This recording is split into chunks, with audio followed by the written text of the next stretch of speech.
Okay guys, well it's now Friday. It's been a week since Neil ran on my foot. I'm just going to ring Crime Stoppers because I have a few questions. See what happens.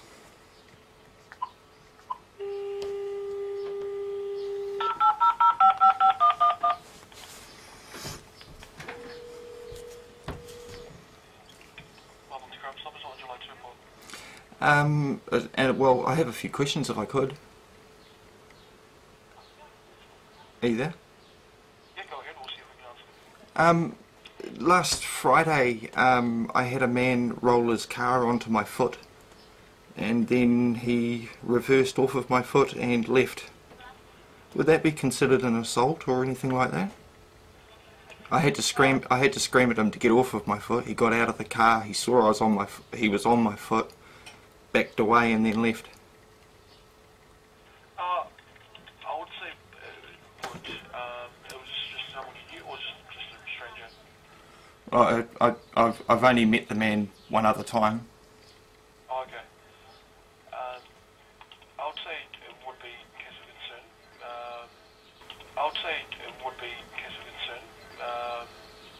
In cases of Crime Stoppers, you'll best really speak to the police about this if you're a victim of a crime or an assault, so to speak.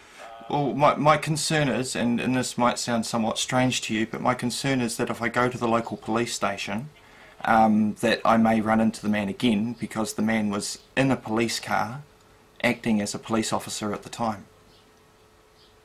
Oh, I see. But he's still a man, and he still rolled on my foot and caused me harm, alarm, distress and harassment.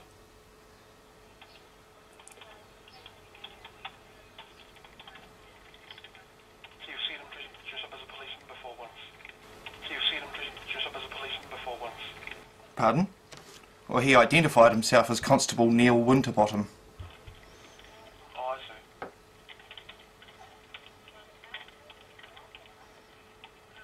You wouldn't necessarily have to go into the police station, I would imagine, but I can put you through to the anonymous line, the main police number, and you can pass your details over to them. But the website here says that you can't make a claim over the phone. You had to do it in person? Or am I misunderstanding that? No, usually, I'm not sure why it states that, because with anything that happens, usually, for members of the public, we encourage them to call up. Again, I not to be particular, but I don't like classifications, and I'm not a member of anything, I'm just a man. And that was my whole standpoint. I was asking him a few simple questions and he got very angry with me. He was unable to answer my questions and then told me that he believed that as a man he had authority over myself. And no joinder had been created between myself, a man, and any person. No identification had been given to provide any joinder between myself and the legal realm or the legal society in any way, shape or form, or any contract between myself and Land Transport and New Zealand Police. Nothing. I just identified myself as a man. He got offensive, told me he would discuss it after he had finished doing what he was doing. I allowed him to finish what he was doing, and then he attempted to drive away and run away from me. And that is when he ran onto my toe. He left some rubbish on my car, which I was returning to him, and he ran onto my toe, wheeled away, and all of this has been caught on videotape the whole time I was carrying a video camera. And of the somewhat 20 people that have now seen the footage over in the United Kingdom and Canada, they are all absolutely disgusted. That he, in a position of somewhat authority over persons within the society of New Zealand, would act according to like that. He fled the scene of a crime after committing vehicular assault, and apparently, according to some legislation. All I know is that I'm a man and he did me harm. And I know this probably sounds a bit strange to you, but I've spent 4 years studying legislation, laws, societies, codes, rules, and I know how to distinguish the difference between myself, a man, and a person, and a citizen, and all the rest of it. And at no time had that man who was acting as a constable, who I thought was supposed to act impartial and uphold the Queen's peace, not enforce statutes, caused me harm and then left. I've sent a letter off to the police commissioner, which is Mike Bush. I sent that to him on Wednesday in writing, asking him a few questions and for an explanation at the very least. I require, order and demand an apology from Neil for his actions at the very least. Otherwise I will seek some matters of finding private prosecution and sue him for the harm he's caused me. I had a sore foot for 3 days afterwards. I had to come home and have painkillers. He trespassed upon my rights as a man to travel and as a man to go from point A to point B unmolested. And it's disgraceful.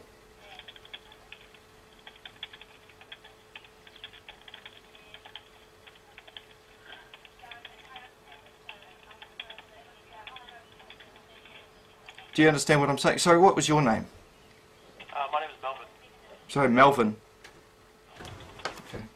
Just trying to time up to just Sorry. Yeah.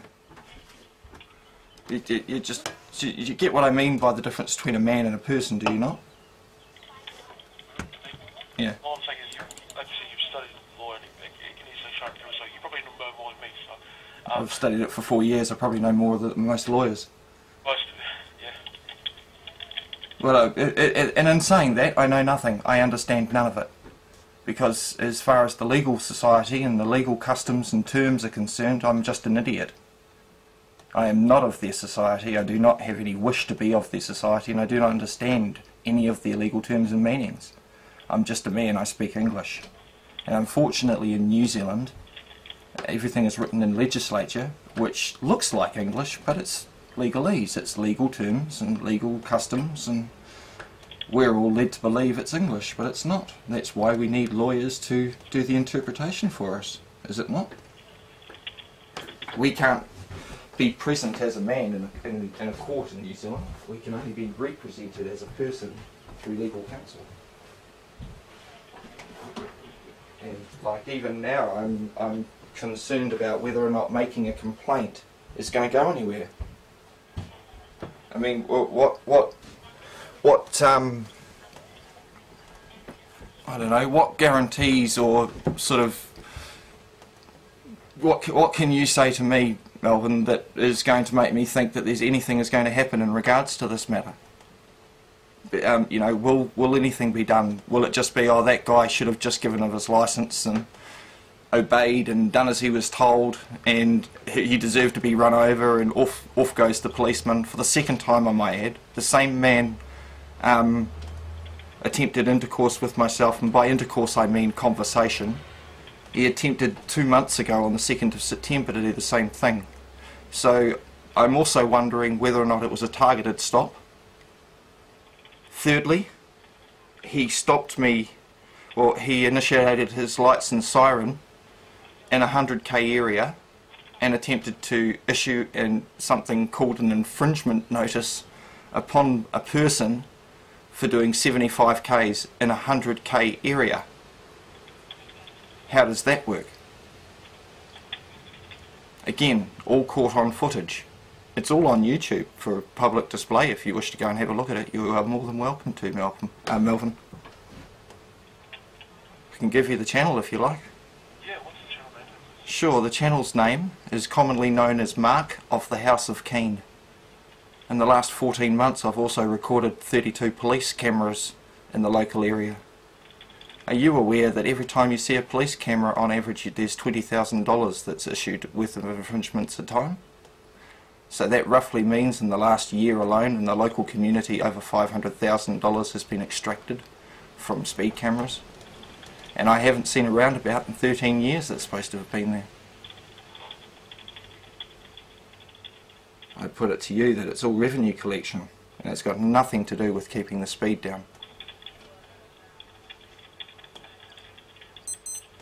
That's just my belief, and I'm entitled to it. Now you were talking about guarantee before we got to the YouTube channel. To be perfectly honest with you, we don't really have any guarantees that we can pass on to you from the Crime Stoppers line. What we do here is we pretty much any complaints or anything concerns of the public regarding anything, they call through us. We have a completely sort of independent. It's almost like the independent review office. Yeah, but then it's still governed by the police, is it not? Yeah, exactly. And this is where it's sort of tricky for me to try and. So how can the police police itself? So to speak. Yeah, so that's the thing. And that's my mentality. I mean, if he was acting as a police constable and upholding the law, and he believed I had done wrong, caused harm, injury or loss to a fellow man, by all means, throw the cuffs on, throw the key away. You know, how dare I hurt another man? But at the end of the day, he was trying to enforce a rule of some code written in a different language that I thought I understood, but have now been made aware that there's no way I understand that stuff. And that it's, yeah, I mean, if I was acting in a commercial capacity as a driver, transporting goods, by all means, I'm bound by the legislative acts of society within that, because I would be using my person and functioning in that capacity. But at that time, at that moment in time when he pulled me over, there was no joinder. And he had no right to physically roll his car onto my foot. And I mean, when I came home, I had a little bit of a meltdown with the wife. I mean, the fact that some guy that's supposed to protect and serve can use a car to push someone out of the road, I think's wrong. Do you agree? Yeah, I totally agree. Yeah. So, and the fact that I'd also, and I'll put this on record, I'd also issued the gentleman an invoice. The previous stop in September, Neil had ordered me for 3 separate orders. Now I sent him an invoice for those orders via registered post. Those it was first returned to me because I had incorrectly got his last name wrong. I thought it was Winterbottom. Now a couple of weeks later, registered post got returned to me. And then I sent out another registered post to Neil Winterbottom, which I found out his correct name was. And then it was signed for by a Celia Snowman at Warkworth police station, where it was sent to. Now, on last week, this was brought up with him. He was trying to tell me that the lady that signed for that registered mail, that her name was not Celia Snowman. Now I have it on record from New Zealand Post that the woman that signed for that registered post addressed to Neil Winterbottom was Celia Snowman.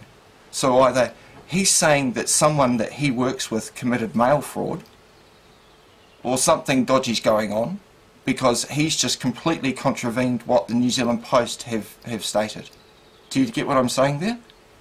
He was telling me that that was not her name, and the lady that signed, because he said, I work with her and that's not her name. That's on tape. And I mean, on the actual video that's uploaded, the evidence is there for all to see. There is a snapshot of New Zealand's track and trace showing that Celia Snowman signed for it. So who's lying? If you get what I mean, either Celia Snowman's not her name and she's lying, or it's Neil. Now I know legally, apparently in their world, they're allowed to lie. But as a man, that's contemptible, and he doesn't get to lie to me. And again, if he's prepared to apologise, I'm happy to forgive any trespass against myself. If he wants to be a man, say I'm sorry, I'm happy to accept that. But if he wants to think that he had some right and authority over myself, a man, to treat me the way he did, he is sorely mistaken.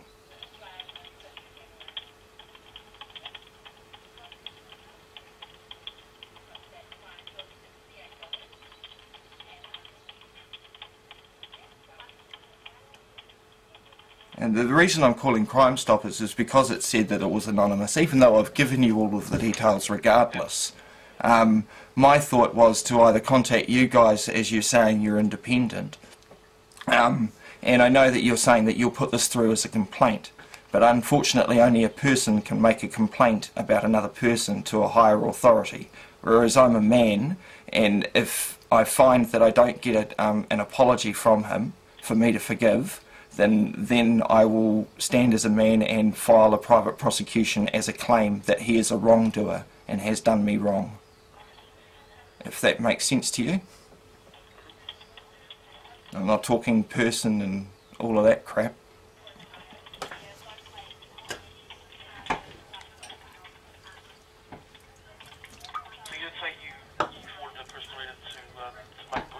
I did. I can't speak for you, but because you is a word. Are you aware that you's plural? So to call someone a you, it creates an automatic joinder between the man and the person. So to respond to the word being called you, you're agreeing to the authority. Anyway, but just for the purposes of this conversation, you can keep calling me you. Yeah, I did on Wednesday. About would have been about 4 o'clock in the afternoon. Filmed that as well. I film everything. I have a camera mounted on the dashboard of my car, and it's detachable. So whenever I see a public servant doing something, I like to record them.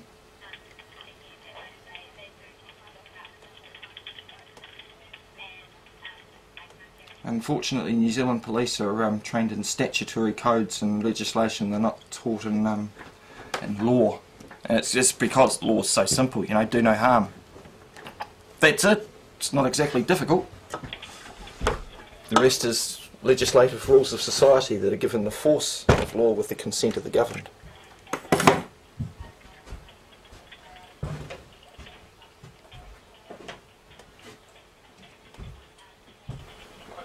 Alright.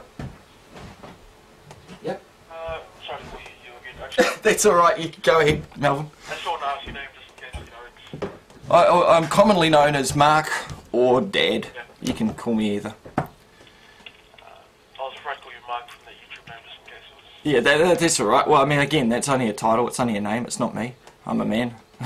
If someone wants to believe that I'm a two-dimensional piece of paper or a birth certificate or a YouTube channel, that would be interesting, because then YouTube would own me. Because last I checked, it's YouTube's channel, not mine. I just have access to it.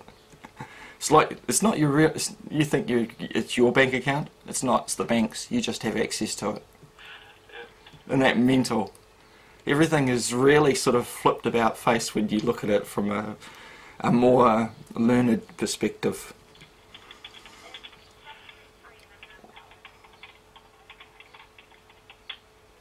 Mark, would you still want me to forward this through, or because it sounds like a letter's already... Well, again, my concern is that being a complaint as a person, it's just going to be ignored.